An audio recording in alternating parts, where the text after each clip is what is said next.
وَكُونُوا مَعَ الصَّادِقِينَ، اور سچیاں دے نال ہو جاؤ۔ کہ سچے لوگ کون نے، کہ صالحین کون نے؟ صالحین تو مراد اللہ دے جڑے ولی نے، اللہ دے جڑے دوست نے۔ اللہ رب العزت نے فرمایا اگر ایمان کی سلامتی چاہتے ہو تو پھر سچیاں دے نال ہو جاؤ۔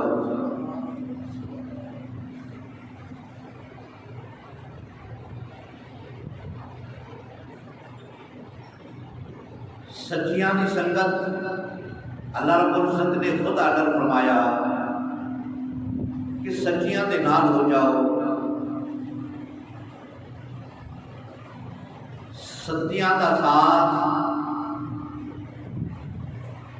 اس دا آرڈر اللہ رب العزت نے فرمایا ہے وَكُونُوا مَعَ الصَّادِقِينَ۔ کہ جڑے صادقین نے، صالحین نے، نیک لوگ نے، اچھے لوگ نے، اللہ دے قریبی، اللہ دے دوست، اللہ دے ولی، انہاں دی سنگت اختیار کرو۔ حاضرین محتشم، جس طرح دنیا کا رواج ہے، اگر کسی کے گھر کوئی مال و متاع ہوئے، سونا چاندی نقدی، تو پھر انہوں چوراں کا خطرہ ہوتا ہے، ڈاکواں کا خطرہ ہوتا ہے۔ اللہ رب العزت نے مسلمان کو ایک بہت بڑا خزانہ عطا فرمایا ہے، اور اس خزانے کا نام ہے ایمان۔ اپنے ایمان کو محفوظ رکھنے واسطے، ایمان دی حفاظت کرنے واسطے اللہ رب العزت نے فرمایا کہ وَكُونُوا مَعَ الصَّادِقِينَ، سچیاں دے نال ہو جاؤ۔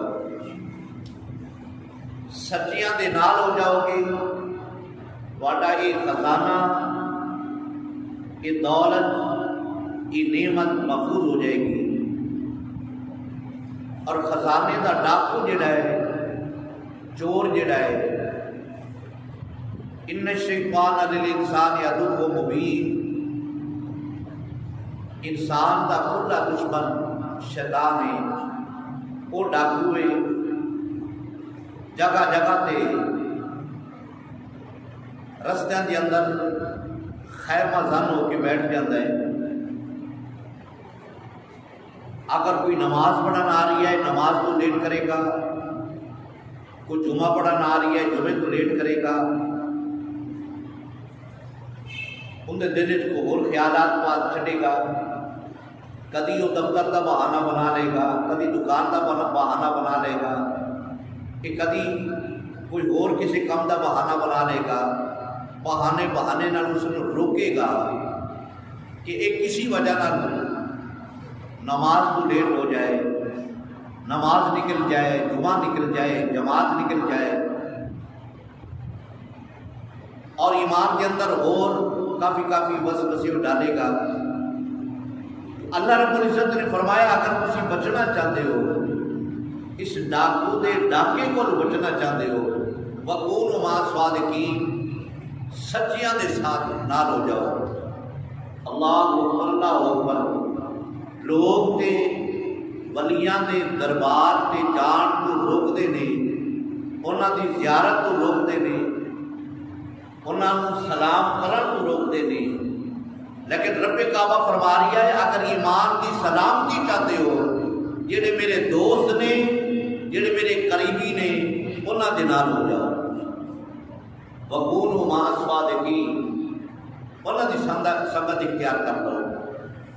جدو بندے دا آخری وقت آتا ہے، نزا دا وقت آتا ہے، اس وقت شیطان بندے دے کول آ کے کہتا ہے کہ چھڑ ساریاں گلاں، تو میرا نام لے کہ میں تیرا کچھ لگنا۔ امام فخر الدین رازی رحمۃ اللہ علیہ آپ تے جدو آخری وقت آیا یہ شیطان نہیں یہی آ گیا انہیں امام فخر الدین رازی تو ساری زندگی دین دی خدمت کیتی ہے، اللہ دے دین دا پرچار کیتا ہے، دس تو اللہ نو پہچانیا ہے کہ نہیں پہچانیا؟ آپ نے فرمایا میں پہچانیا ہے۔ شیطان نے کہنے لگا کہ اللہ دے ایک ہون دی کوئی دلیل پیش کر۔ امام فخر الدین رازی رحمۃ اللہ علیہ ایک دلیل پیش کی تھی، انہیں وہ دلیل رد کر چھڑی، دوسری دلیل پیش کی تھی، شیطان نے دوسری دلیل رد کر چھڑی، 360 دلیل انہیں پیش کی تھی، انہیں ساریاں رد کر چھڑیاں۔ امام فخر الدین رازی رحمۃ اللہ علیہ پریشان ہو گئے، علم تو اس کو بے بہا ہے نا، 360 دلیل امام فخر الدین رازی رحمۃ اللہ علیہ نے پیش کی تھیاں، ساریاں رد کر چھڑیاں۔ دور دراز آپ دے پیر و مرشد وضو فرما رہے سن، انہوں نے پتہ لگ گیا کہ میرا مرید مشکل کے اندر ہے۔ آپ نے فرمایا امام فخر الدین رازی رحمۃ اللہ علیہ جنیاں مرضی تو دلیلہ دے لے، تیری ساریاں دلیلہ رد کر دے گا، تو اس نے کہہ دے کہ میں بغیر دلیل تو خدا کو کیوں مننا۔ اللہ اکبر اللہ اکبر۔ جو امام فخر الدین رازی رحمۃ اللہ علیہ نے فرمایا کہ میں بغیر دلیل تو اپنے رب کو کیوں مننا، اللہ اکبر اللہ اکبر، تو شیطان نے دوسرا وار کیتا، ہم نے آخا تینوں تیرے علم نے بچایا، آپ نے فرمایا نہیں، مینوں میرے رب نے فضل نے بچایا۔ تو بار بار شیطان حملے کسی نہ کسی صورت کرتا رہے گا، تو اس کو بچنا آتے، اگر اس کو بچنا ہے تو پھر اللہ دے ولیاں نال، اللہ دے قریبیاں نال، اللہ دے دوستاں نال اپنا رابطہ اپنا واسطہ قائم رکھو، انشاءاللہ تعالی اس ڈاکو تو اس چور کو اللہ تعالیٰ مسلمانوں